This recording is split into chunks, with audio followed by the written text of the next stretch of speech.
नमस्कार, मैं हूं आपके साथ शिप्रा झा। केंद्र सरकार ने सरकारी कर्मचारियों के लिए एक अच्छी खबर दी है। सरकार ने महंगाई भत्ता यानी कि डीए और पेंशनरों के लिए महंगाई राहत यानी डीआर में 2% की बढ़ोतरी को मंजूरी दे दी है।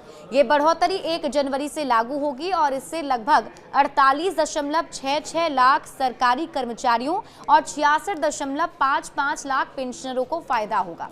सरकार के अनुसार महंगाई भत्ता और महंगाई राहत में बढ़ोतरी से सरकारी खजाने पर हर साल करीब 6,614.04 करोड़ रुपए का अतिरिक्त बोझ पड़ेगा।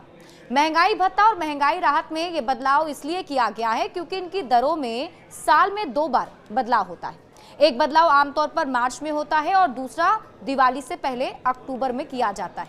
अब आपके मन में ये सवाल उठ रहा होगा कि आखिर ये बढ़ोतरी हुई है तो आपकी सैलरी कितनी बढ़ जाएगी। देखिए, इस बार महंगाई भत्ते में 2% की बढ़ोतरी हुई है और ये बढ़ोतरी औद्योगिक श्रमिकों के लिए उपभोक्ता मूल्य सूचकांक के आधार पर महंगाई को ध्यान में रखकर की गई है। इस साल महंगाई पिछले साल के मुकाबले कम रही और पिछले साल अक्टूबर में महंगाई भत्ते में 3% और मार्च में 4% की बढ़ोतरी हुई थी। पिछले साल की अगर हम बात करें तो पिछले साल अक्टूबर में 3% की बढ़ोतरी के बाद महंगाई भत्ता बेसिक सैलरी का 53% हो गया था। अब 2% की बढ़ोतरी के बाद ये बेसिक सैलरी का 55% हो गया है। इसका मतलब है कि अगर किसी कर्मचारी की बेसिक सैलरी 10,000 रुपए है तो उसे अब महंगाई भत्ते के रूप में 5500 रुपए मिलेंगे और बढ़े सैलरी जो है वो बढ़ जाएगी। देखिए, सरकार ने 8वां वेतन आयोग भी बनाया है और इसे सरकार ने जनवरी में ही मंजूरी दे दी थी। ये आयोग सरकारी कर्मचारियों की सैलरी और भत्तों में बदलाव करने के बाद बनाया गया है।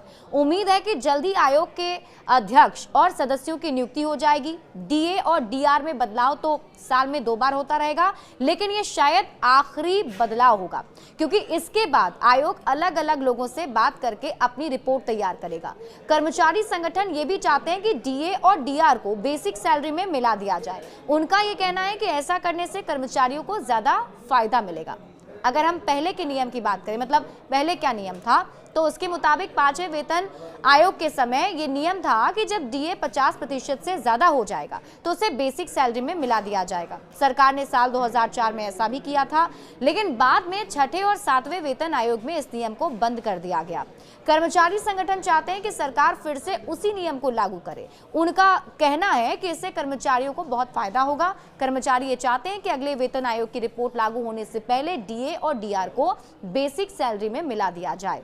हालांकि देखना होगा कि इस पर क्या जो है एक्शन या फिर क्या रुख किया जाता है, सरकार की तरफ से क्या अख्तियार किया जाता है। लेकिन अच्छी खबर यह है कि जो सरकारी कर्मचारी हैं, जो सरकारी पेंशनर हैं, उनके लिए अच्छी बात यह है कि उनकी जो सैलरी है, उनका जो पेंशन है, अब बढ़ जाएगा। बड़े अपडेट्स के लिए आप जुड़े रहिए न्यूज़ 18 बिहार झारखंड के साथ।